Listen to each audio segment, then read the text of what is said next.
हमारे साथ जुड़ रहे हैं कांग्रेस से जगदम्बिका पाल जी, उनके सामने हैं बीजेपी से मुख्तार अब्बास नकवी साहब। नकवी साहब, अंतर्राष्ट्रीय स्थिति का फिर हवाला दे रही है सरकार, क्या करना चाहिए सरकार को, कोई ये ना हो?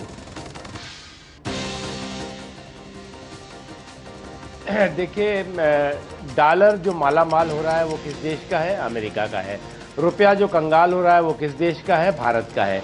और अमेरिका वो देश है जिससे कि ये जो सरकार है, मनमोहन सिंह जी की सरकार या कांग्रेस पार्टी की सरकार, उसने देश के विरोध के बावजूद भी न्यूक्लियर डील किया, देश के विरोध के बावजूद भी एफडीआई रिटेल किया और देश के तमाम सरोकार को ताक पे रख करके अमेरिकी हितों की हमेशा चिंता की। उसके बावजूद भी आज अगर डॉलर मालामाल हो रहा है, रुपया कंगाल हो रहा है, तो उसका एक ही कारण है कि ये सरकार पूरी तरह से रिफॉर्म करते करते नॉन परफॉर्म कर रही है। और रिफॉर्म बिना परफॉर्म के नहीं हो सकता। आज परिस्थितियां ये खड़ी हुई हैं कि आज आप उदारवाद की जगह उधारवाद के रास्ते पे खड़े हो गए हैं। आज देश का बच्चा जब पैदा हो रहा है तो 15 से लेकर के 18,000 रुपए का कर्ज लेकर अपने सर पर पैदा हो रहा है। आज देश का जो महंगाई, आज चौके चूल्हे सूने पड़ गए हैं। आज जो गरीबों की थाली पर दो जून की रोटी नहीं मिल रही है। ऐसी अर्थव्यवस्था और ऐसे अर्थशास्त्री प्रधानमंत्री निश्चित तौर से देश के सरोकार के प्रति बेईमान है, देश के सरोकार के प्रति ईमानदारी से काम नहीं करते रहे। जगदम्बिका जी, जिम्मेदार यूपीए नहीं है तो कौन है?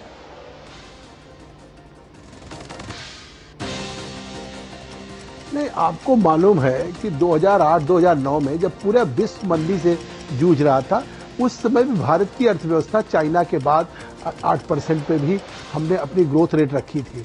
ये राजनीति नहीं है। अगर मुख्तार अब्बास नकवी साहब, जो एक सबसे विपक्ष की पार्टी के प्रवक्ता हैं और इतने बड़े नेता हैं, वो इसमें भी राजनीति देख रहे हैं और केवल मुहावरों को करके देश के सामने कि डॉलर मालामाल और रुपया कंगाल हो रहा है, इनको ये चिंता करनी चाहिए कि जब देश की अर्थव्यवस्था के सामने कोई चुनौती हो, हम किस तरह के कदम उठाए। चाहे आरबीआई ने रेपो रेट कम किया हो, इसके बावजूद अगर डॉलर मजबूत हो रहा है तो कहीं ना कहीं इन्वेस्टमेंट कम हो रहा है। और हम दूसरी तरफ नहीं, लेकिन इन्वेस्टमेंट अगर आप खुद मान रहे हैं इन्वेस्टमेंट कम हो रहा है, तो इन्वेस्टमेंट कम होने के जिम्मेदार तो आपकी सरकार है ना? नहीं, भाजपा है, एनडीए है। जिस तरीके से एक नकारात्मक छवि बनाई पिछले कुछ वर्षों में पार्लियामेंट में, जिस तरीके से कोलगेट 2G या जिस तरीके से लगातार एक इस देश की पार्लियामेंट में इन्होंने गैर जिम्मेदाराना व्यवहार किया कि आज हमारे जो डोमेस्टिक इन्वेस्टर्स हैं वो भी साउथ अफ्रीका जा रहे हैं, कोरिया जा रहे हैं। कभी टाटा बाहर गए थे, कभी मानी गए थे, ये सब लोग, सारे लोग। और बाहर का जो फॉरेन इन्वेस्टमेंट है वो इस देश को सुरक्षित नहीं पा रहा है कि हम यहाँ पे कोई निवेश कर सके। तो भारत है आज जिस तरीके से भारत में क्या अगर आप कह रहे हैं कि बीजेपी जिम्मेदार है, तो निवेशक क्यों डरा हुआ है? निवेशक क्यों डरा हुआ है? निवेशक, बीजेपी तो विपक्ष में है ना? नहीं, ये सवाल, हाँ, नहीं तो ये सवाल उनसे पूछिए। आखिर देखिए, इसी देश में जिस तरीके से आर्थिक जब नीतियों में हमने उदारवादी कदम उठाए तो उसका पूरी दुनिया ने सराहना किया।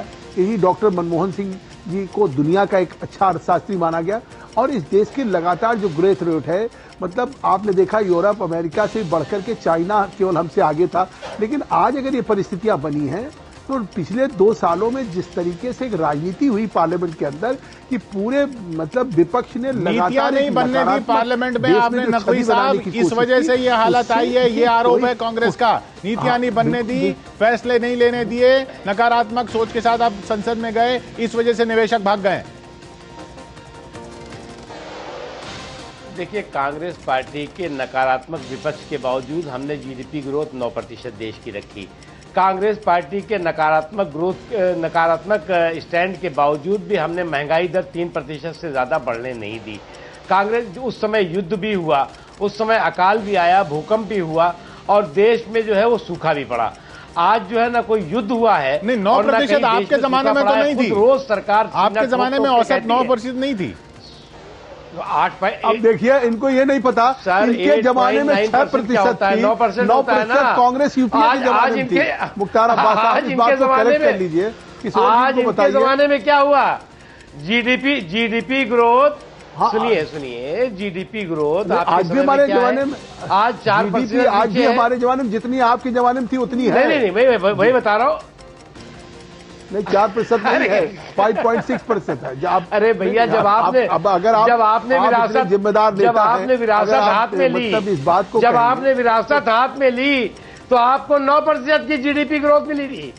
जब आपने विरासत हाथ में ली आज तो आपको 8.9%, 8.8% जिस तरीके से आपने कोल ब्लॉक्स को कैंसिल कराया। आप सुन लीजिए मुख्तार अब्बास साहब, आज हमको कोल पे भी बाहर से डिपेंडेंट होना पड़ रहा है। आखिर हम कोल खरीदेंगे, आज $160 प्रति बैरल हम बाहर से अगर कच्चा तेल ले रहे हैं, कोल भी ले रहे हैं, आज हम बाहर पे ज्यादा से ज्यादा हम इंपोर्ट पे डिपेंड कर रहा है और हम एक्सपोर्ट कम कर रहे हैं, तो स्वाभाविक डॉलर बढ़ेगा।